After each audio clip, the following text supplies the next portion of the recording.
প্রিয় শিক্ষার্থীবৃন্দ, তোমরা সবাই কেমন আছো?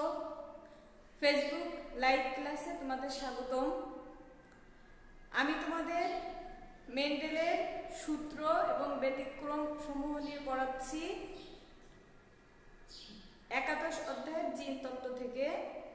আমি বিগত ক্লাসগুলোতে মেন্ডেলের সূত্র এবং মেন্ডেলের সূত্রের ব্যতিক্রমগুলো তোমাদের পড়িয়েছি।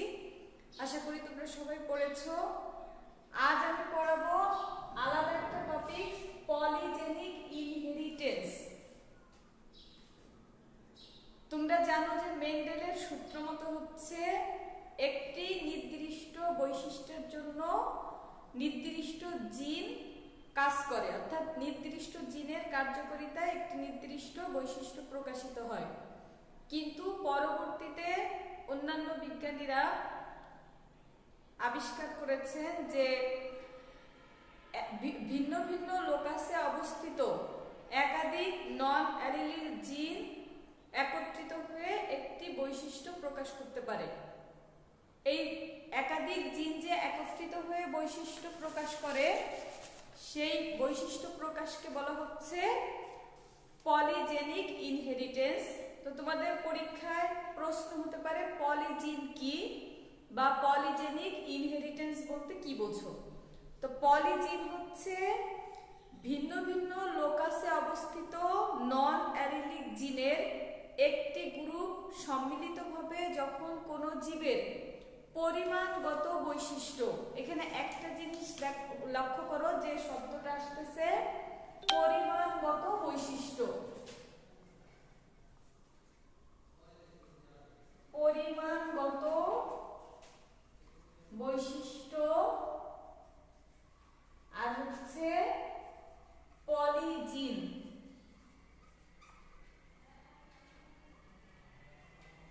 শিক্ষার্থীরা,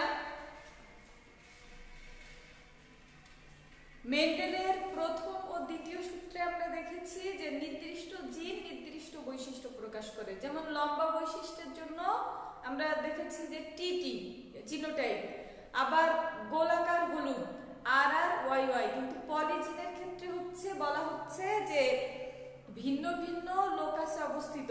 লোকাস হচ্ছে কি, যে ক্রোমোজোমের যে জায়গায় জিন অবস্থান করে সেটা হচ্ছে লোকাস।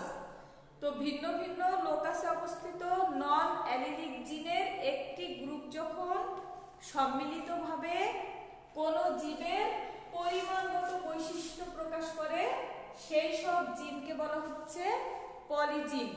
আর পলিজিন দ্বারা নিয়ন্ত্রিত পরিমাণগত বৈশিষ্ট্যের বংশগতিকে বলা হচ্ছে পলিজেনিক ইনহেরিটেন্স। এই পলিজিন দ্বারা নিয়ন্ত্রিত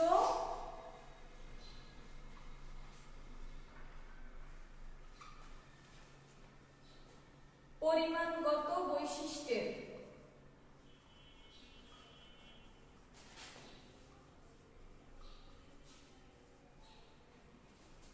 বংশগতিকে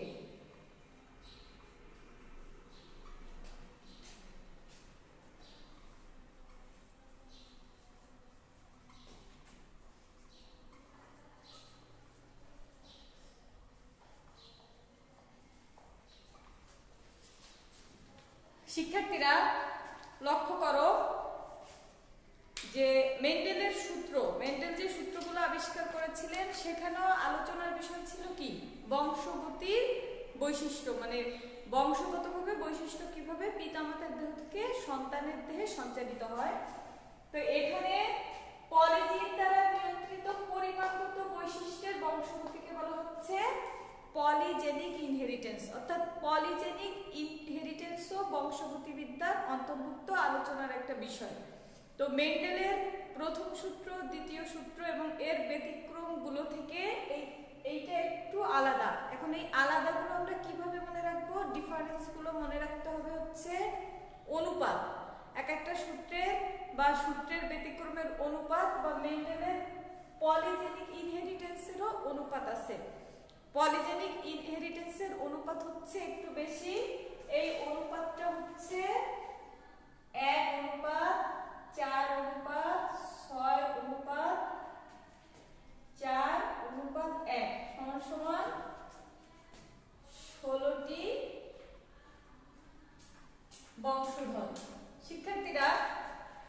মেন্ডেলের প্রথম সূত্রে আমরা দেখেছিলাম যে দুই ধরনের বৈশিষ্ট্যের মধ্যে ক্রস করিয়ে F2 জনুতে 4টি অপত্য বংশধর পাওয়া গিয়েছিল। আর মেন্ডেলের দ্বিতীয় সূত্র এবং দ্বিতীয় সূত্রের ব্যতিক্রম হচ্ছে F2 জনুতে 16টি করে বংশধর পেয়েছিলাম। তো এই বংশধরগুলোর হচ্ছে অনুপাতের এবং ফিনোটাইপিক যে ব্যাখ্যা এর মাধ্যমে আলাদা আলাদা বৈশিষ্ট্য ছিল। আর পলিজেনিক ইনহেরিটেন্সের ক্ষেত্রেও দেখো 16টি বংশধর আসে, তবে এখানে অনুপাতের সংখ্যা একটু বেশি, 1:4:6:4:1। এই অনুপাতগুলো আমরা মনে রেখে, যেমন মেন্ডেলের প্রথম সূত্রের অনুপাত হচ্ছে 3:1, আর মেন্ডেলের দ্বিতীয় সূত্রের অনুপাত হচ্ছে 9:3:3:1। আর পলিজেনিক ইনহেরিটেন্সের অনুপাত হচ্ছে 1:4:6:4:1। 16টি, বাট অনুপাত হচ্ছে 5টা ভাগে ভাগ হয়েছে। এখন পলিজেনিক ইনহেরিটেন্সের উৎকৃষ্ট উদাহরণ আমরা পাবো পৃথিবীতে নিগ্রো, যে কুচকুচে কালো, নিগ্রোরা হচ্ছে কুচকুচে কালো, আর শ্বেতাঙ্গ যারা ককশীয় শ্বেতাঙ্গ ওরা হচ্ছে ধবধবে সাদা। এই দুই ধরনের মানুষের মধ্যে যদি বিয়ে হয় তাদের যে সন্তান হবে, সন্তানরা হবে মিউলেটো। আর এই মিউলেটো সন্তানদের মধ্যে যদি আবার বিয়ে হয় তাহলে যে 16 ধরনের নতুন বংশধর পাবো বা 16 ধরনের সন্তান আসবে, তারা হবে 5 ধরনের গায়ের বর্ণ। শিক্ষার্থীরা একটু লক্ষ্য করো, আমরা আমাদের বাংলাদেশের কথাই যদি চিন্তা করি, যে দেখবা আমাদের বিভিন্ন জনের গায়ের বর্ণ বিভিন্ন রকম, কারোর গায়ের বর্ণের সাথে কারোর গায়ের বর্ণ মিল নেই। কিছু কিছু মানুষ আছে একেবারে কালো, কুচকুচে কালো, যদিও বাংলাদেশের নিগ্রোদের মতো ওরকম কালো নেই, কিন্তু অনেক মানে কুচকুচে কালো মানুষ আছে। আর কিছু মানুষ আছে সাধারণ কালো, কিছু মানুষ আছে শ্যামবর্ণ, আবার কিছু মানুষ আছে উজ্জ্বল শ্যামবর্ণ, ফর্সার মধ্যেও ভাগ আছে, কেউ হচ্ছে লালচে ফর্সা, কেউ সাদা ফর্সা। এই যে যে বৈশিষ্ট্যগুলো, এই যে যে বর্ণগুলো, মানে বিভিন্ন মানুষের গায়ের বর্ণ আলাদা আলাদা, এই গায়ের বর্ণ এইগুলো নিয়ন্ত্রণ করা হচ্ছে পলিজেনিক ইনহেরিটেন্স। পলিজেনিক ইনহেরিটেন্সের মাধ্যমে পলিজিন, মানে এইখানে মেইন জিন হচ্ছে পলিজিন। এই যে যে পরিমাণগত বৈশিষ্ট্য, এটা মনে রাখে পলিজিন। তোমরা এই জিনিসগুলো আগে মনে রাখবা বা আয়ত্তে আনবা, যে পলিজেনিক ইনহেরিটেন্স, পলিজেনিক ইনহেরিটেন্স নিয়ন্ত্রণ করে হচ্ছে পলিজিন। পলিজিন হচ্ছে ভিন্ন ভিন্ন লোকাসে অবস্থিত নন অ্যালিলিক জিনগুলো যখন একত্রিত হয়ে একই ধরনের পরিমাণগত বৈশিষ্ট্য প্রকাশ করে। আমি তোমাদের এই কথাগুলো বারবার বলতেছি কারণ তোমাদের কাছে এই টপিকসটা নতুন, আর এই টপিকসটা তুলনামূলক একটু জটিল, যে কারণে এই টপিকসের মেইন যে বিষয়গুলো, এই বিষয়গুলো তোমাদের আগে মনে রাখতে হবে। তাহলে আর পলিজিন দ্বারা আরো কি কি নিয়ন্ত্রিত হয়, এই যে আমাদের যে তোমার মানুষের উচ্চতা, গায়ের রং, চোখের রং, গাভীর যে দুধ, তারপরে ভুট্টা বা গমের দানার রং ইত্যাদি যে পরিমাণগত বৈশিষ্ট্য, এই পরিমাণগত বৈশিষ্ট্যগুলো একাধিক জিনের সমন্বিত প্রয়োগের উপর নির্ভরশীল। সমন্বিত প্রয়োগের, একাধিক জিনের সমন্বিত প্রয়োগের মাধ্যমে এই যে বিভিন্ন ধরনের বৈশিষ্ট্য প্রকাশিত হয়। এখন আমি তোমাদের পলিজিনের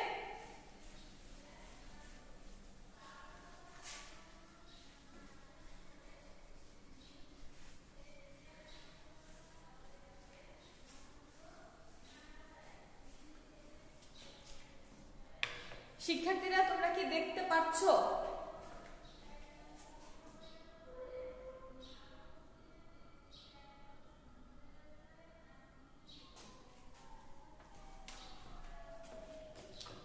শিক্ষার্থীরা, আমি পলিজেনিক ইনহেরিটেন্স ব্যাখ্যার ক্ষেত্রে তোমাদের বইয়ে যে উদাহরণ আছে সেই উদাহরণটা এখানে তোমাদের ব্যাখ্যা করে বুঝাবো।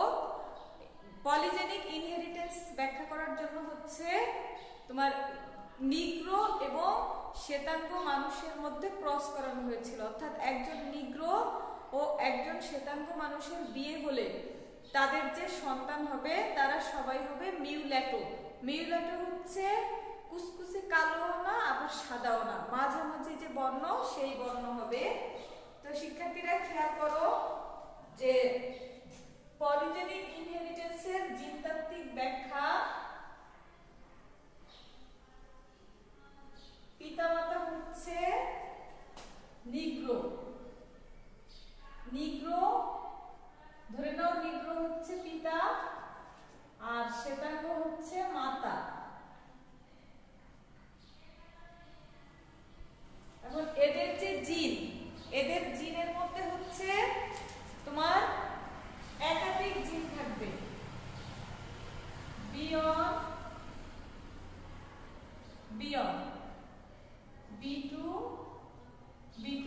এটা হচ্ছে নিগ্রোদের জিনোটাইপ, নিগ্রোদের এই যে কালো বর্ণ ধারণকারী যে জিন, সেই জিনগুলো হচ্ছে বড় বিয়ন বিয়ন B2 B2। আর শ্বেতাঙ্গদেরটা ধরে নেই বিয়ন বিয়ন B2 B2। এটা হচ্ছে জিনোটাইপ।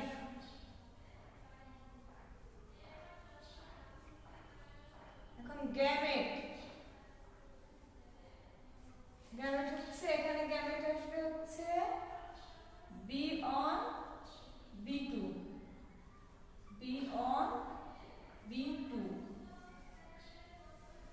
ক্রস, এখানে গ্যামেট B on B2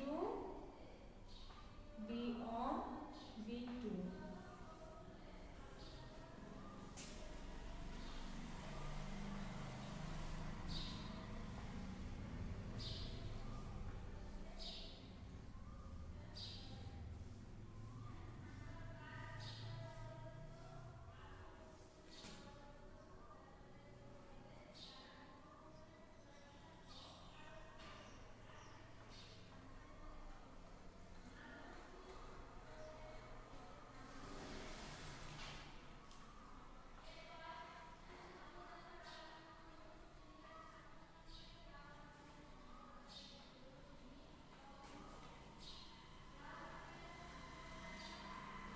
শিক্ষার্থীরা একটা জিনিস সবসময় মনে রাখবা, আমি আগেও বলেছি যে তোমাদের আমরা যখন গ্যামেট গঠন করব, গ্যামেটে যদি ভুল হয় তাহলে কিন্তু এই যে F1 জনু বা F2 জনু এইগুলো আমরা মিলাইতে পারবো না। এগুলো একদম অঙ্কের মতো, গ্যামেট অঙ্কে যেমন সূত্র থাকে, গ্যামেট গঠন হচ্ছে অঙ্কের সূত্রের মতো।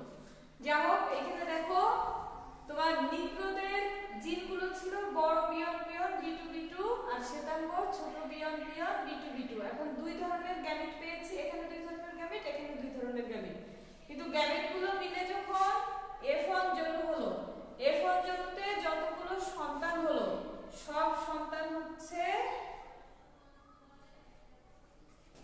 মিউলেটো।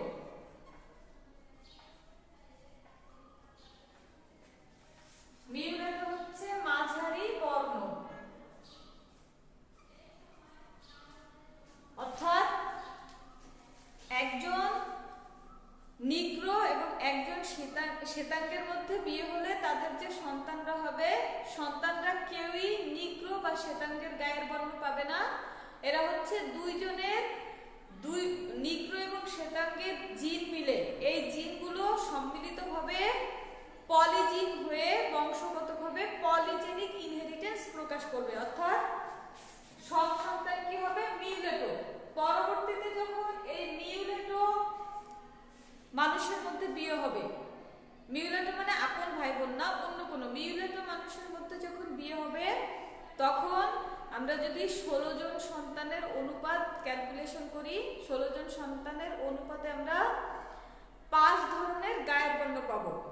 নিগ্রো একজন থাকবে, শ্বেতাঙ্গ একজন থাকবে, আর নতুন হচ্ছে 3 ধরনের গায়ের বর্ণ আসবে। মিউলেটো থাকবে, মিউলেটো থাকবে, আর হচ্ছে গাঢ় বর্ণ আসবে এবং হালকা বর্ণ আসবে। আমি চেকার বোর্ডের মাধ্যমে তোমাদের এই বিষয়গুলো দেখাই দিচ্ছি।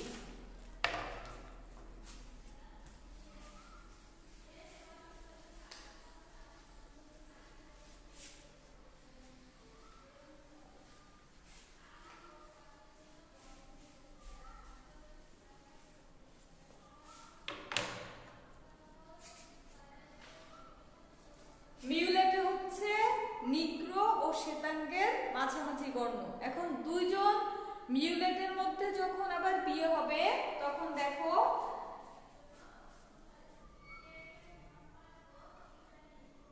মিউলেটো ক্রস হচ্ছে মিউলেটো। একজন হচ্ছে পিতা আর একজন হচ্ছে মাতা। এদের জিনোটাইপ হচ্ছে বড় বি, ছোট বি, বড় বি, ছোট বি ক্রস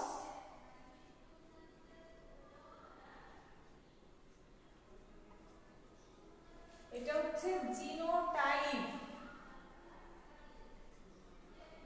শিক্ষার্থীরা এই যে জিনোটাইপ, মিউলেটোটার যে জিনোটাইপ, মিউলেটোদের জিনোটাইপ থেকে 4 ধরনের গ্যামেট সৃষ্টি হবে। দেখো B1 B2 B1 ছোট B2 ছোট B1 বড় B2 ছোট B1 ছোট B2। এই 4 ধরনের গ্যামেট সৃষ্টি হবে। এখান থেকে 4টি গ্যামেট সৃষ্টি হবে, আবার এখান থেকেও একই রকম আলাদা 4 ধরনের গ্যামেট সৃষ্টি হবে। এই 4 4 8 ধরনের গ্যামেটের মধ্যে আমরা ক্রস করণটা চেকার বোর্ডের মাধ্যমে দেখাবো।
শিক্ষার্থীরা লক্ষ্য করো, একজন মিউলেটো পুরুষের সাথে একজন মিউলেটো মহিলার যখন বিয়ে হবে, তখন যদি আমরা 16 জন সন্তানের অনুপাত ব্যাখ্যা করি, এখানে একটা জিনিস মনে রাখবা, বড় বি হচ্ছে প্রকট বৈশিষ্ট্যটা প্রকাশ করবে, বা বড় বির সংখ্যার ভিত্তিতেই এই যে অনুপাতটা হবে। এখানে দেখো সবগুলো বড় বি, সবগুলো বড় বি মানে হচ্ছে B1 B1 B2 B2, ইনি হচ্ছে নিগ্রো। আর এখানে তিনটি B1 মানে তিনটি বড় বি একটা ছোট বি, এটা হচ্ছে তোমার গাঢ় বর্ণ। এই বর্ণ হচ্ছে এখানে হবে গাঢ় বর্ণ, গাঢ় বর্ণ। এখানেও তিনটা বড় বি, গাঢ় বর্ণ। এখানে দেখো দুইটি বড় বি আর হচ্ছে দুইটি ছোট বি, তো দুইটি বড় বি আর দুইটি ছোট বি হলে এরা হবে মিউলেটো। মিউলেটো। এখানে তিনটি বড় বি, এটা হবে গাঢ় বর্ণ, গাঢ় বর্ণ। দুইটি বড় বি দুইটি ছোট বি, এটা হবে মিউলেটো। এখানেও দুইটি বড় বি দুইটি ছোট বি, মিউলেটো। এখানে তিনটি ছোট বি, এরা হচ্ছে হালকা বর্ণ। এখানে তিনটি বড় বি, গাঢ় বর্ণ, দুইটি বড় বি দুইটি ছোট বি, মিউলেটো। মিউলেটো, মিউলেটো, হালকা বর্ণ।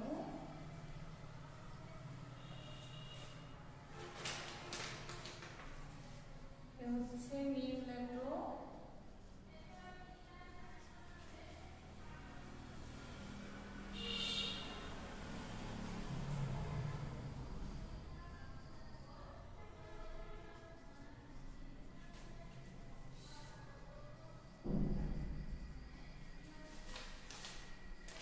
শিক্ষার্থীরা লক্ষ্য করো, তোমরা কি বুঝতে পারছো কিনা আমাকে একটু কমেন্টস বক্সে কমেন্টস করে জানাও। আচ্ছা শিক্ষার্থীরা, পুরো চেকার করতে এবার লক্ষ্য করো, এটা হচ্ছে F2 জোন, অর্থাৎ F1 জোনের মধ্যে যখন ক্রস করানো হবে মিউলেটো ক্রস মিউলেটো, 16 জন যে সন্তান হবে, 16 জন সন্তানের মধ্যে একজন হবে নিগ্রো।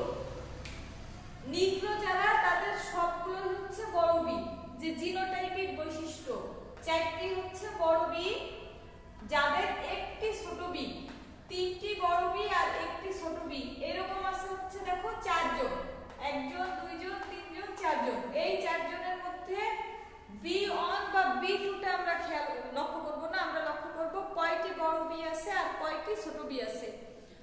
তিনটি বড় বি এবং একটি ছোট বি যেসব জিনোটাইপে আছে, এরকম জিনোটাইপ আছে 4টি।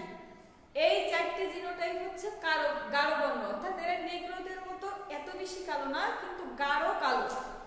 এই 4টি দেখো, 1 2 3 4, এখানে হচ্ছে ছোট বি একটা আর বড় বি 3টি। আর মিউলেটো হচ্ছে যাদের জিনোটাইপে বড় বি 2টি আর হচ্ছে ছোট বি 2টি। এরকম যে সব সন্তানের জিনোটাইপ, তারা হচ্ছে মিউলেটো। মিউলেটো হচ্ছে মাঝারি বর্ণ, কালো না ফর্সাও না। তো এরা হচ্ছে এই যে দেখো, এই যে এরকম আছে 6টা, 1টা 2টা 3টা 4টা 5টা 6টা, 6 জন সন্তান আছে হচ্ছে মিউলেটো। মিউলেটোদের জিনোটাইপে 2টি বড় বি হবে, 2টি ছোট বি হবে।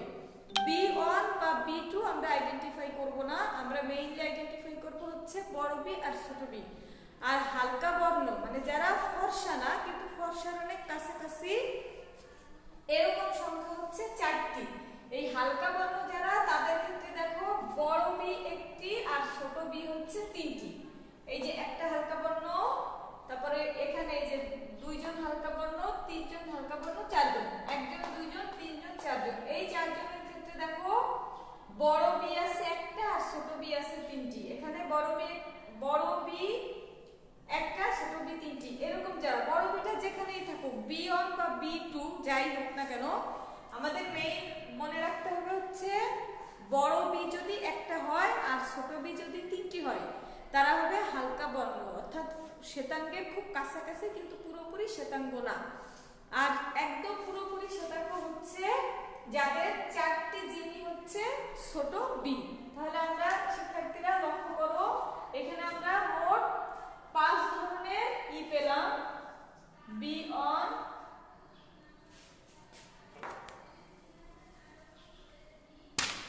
অন্ত আমরা ধরবো না, অন্ত হচ্ছে পরে, হিসাবটা এরকম BB BB, আবার হচ্ছে তিনটা বি যেখানে আছে আগে বা পরে যেখানেই থাকুক এরকম, আবার আছে হচ্ছে একটা বি, তিনটা ছোট বি, আর হচ্ছে চারটাই ছোট বি। মানে এরকম জিনোটাইপ আমরা পেয়েছি।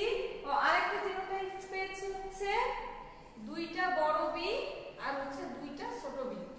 এই যে জিনোটাইপ B12 পরে বা বি পাশাপাশি আমরা সাজাইছি, তিনটা বড় বি, চারটে বড় বি হচ্ছে নিগ্রো,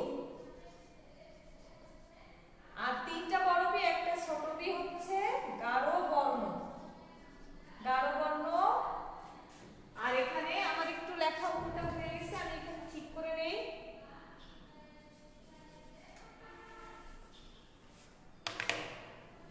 দুইটা বড় বি, এটা হচ্ছে মিউলেটো, সরি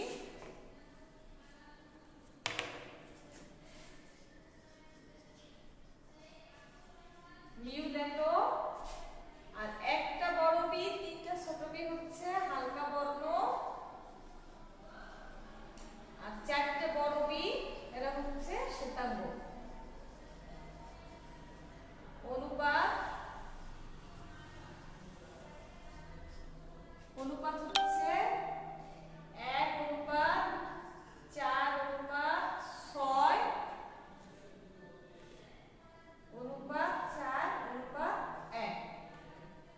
শিক্ষার্থীরা, পলিজেনিক ইনহেরিটেন্সে আমরা যে মানে দুইজন মিউলেটের মধ্যে বিয়ে হওয়ার পরে যে 16 জন সন্তান পেয়েছি, সেই 16 জন সন্তানের একজন হবে নিগ্রো, 4 জন হবে গাঢ় বর্ণ, 6 জন হবে মিউলেটো, আর 4 জন হবে হালকা বর্ণ, আর একজন হবে শ্বেতাঙ্গ। আমাদের এই যে মানে বিভিন্ন বর্ণ আসলো, এই বর্ণগুলো নিয়ন্ত্রণ করে হচ্ছে পলিজিন, মানে ভিন্ন ভিন্ন লোকাসে অবস্থিত বিভিন্ন ধরনের জিন একত্রিত হয়ে একটা বৈশিষ্ট্য যখন প্রকাশ করে সেটাকে বলা হচ্ছে পলিজিন। আর পলিজিন এই যে বংশগতভাবে বিন্যাস বা বংশগতভাবে এইটা নিয়ন্ত্রিত হওয়াকে হচ্ছে পলিজেনিক ইনহেরিটেন্স বলা হয়। আমি আশা করি তোমরা বুঝতে পারছো বিষয়টি এবং বই থেকে আবার ভালো করে পড়বে। তাহলে আমরা এই যে এই তোমার জিনতত্ত্বে আরেকটা বিষয় রয়েছে সেক্স লিঙ্কড ইনহেরিটেন্স, মানে বর্ণান্ধতা বা হিমোফিলিয়া বিভিন্ন ধরনের রোগ সম্পর্কে। এগুলো আমি আগামী ক্লাসে পড়াবো, তোমরা এই টপিকস দুটো একটু বাসায় বসে দেখে নিও। সেক্স লিঙ্কড ইনহেরিটেন্স আর হচ্ছে মানে বংশগত যে জিনগুলো কিভাবে নিয়ন্ত্রিত হয় এবং এই জিন দ্বারা কিভাবে বিভিন্ন ধরনের রোগ হয়ে থাকে, এই জিনিসগুলো একটু দেখবে। আর এই পলিজেনিক ইনহেরিটেন্স এই টপিকসটা মেন্ডেলের প্রথম সূত্র ও এর ব্যতিক্রম এবং দ্বিতীয় সূত্র এর ব্যতিক্রমের কাছাকাছি, তবে কিছুটা পার্থক্য রয়েছে। এই পার্থক্যটাই তোমাদের মেইন মনে রাখতে হবে যে পলিজেনিক ইনহেরিটেন্সের মাধ্যমে আমরা এখানে অনুপাত পেয়েছি 1:4:6:4:1 এবং নিগ্রো থেকে নিগ্রো এবং শ্বেতাঙ্গের মধ্যে বিয়ে হওয়ার পরে আমরা 3 ধরনের গায়ের বর্ণের লোক পেয়েছি, গাঢ় বর্ণ, মিউলেটো আর হচ্ছে হালকা বর্ণ। আর এই যে গাঢ় বর্ণ, মিউলেটো, হালকা বর্ণ বা নিগ্রো, শ্বেতাঙ্গ এগুলো হচ্ছে দেখো একাধিক জিন। এখানে আমরা যদি মানে B1 B2 এখানে B1 B2 B1 এরকম আইডেন্টিফাই করি, তাহলে বিভিন্ন ধরনের ভিন্ন ভিন্ন লোকাসে বিভিন্ন ধরনের জিন একত্রিত হয়ে এই বৈশিষ্ট্যগুলো প্রকাশ করে। আজকে এই পর্যন্ত তোমরা এই পলিজেনিক ইনহেরিটেন্স জিনিসটা অনেক ভালো করে পড়বে।